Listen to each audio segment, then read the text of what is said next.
Tahun yang lalu. Perkenalkan, saya Mardianti. Saya Sujati. Saya Sisa Sintari. Kegiatan praktikum yang kedua yaitu tentang pengaruh deterjen terhadap perkecambaran. Dengan tujuan mengamati pengaruh deterjen terhadap perkecambaran kacang hijau.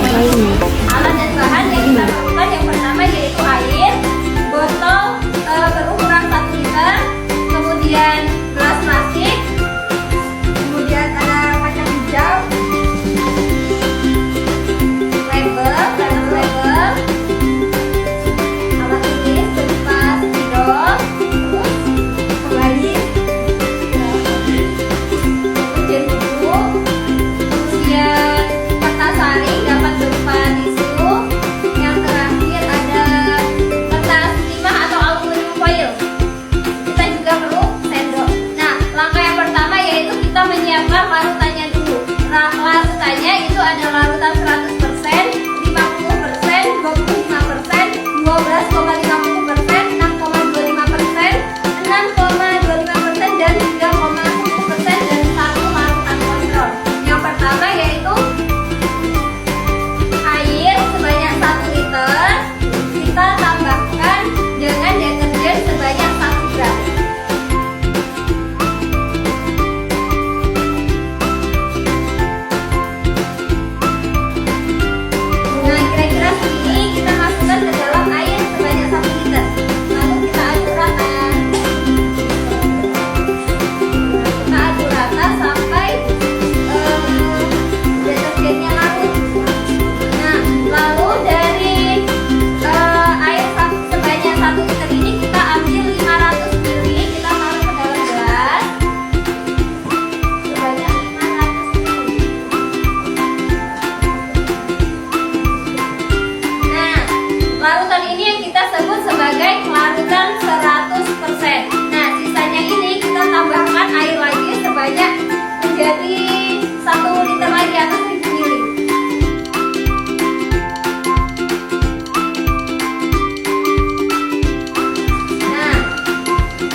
Sekian kegiatan praktikum dari kelompok kami. Saya akhiri, wassalamualaikum warahmatullahi wabarakatuh.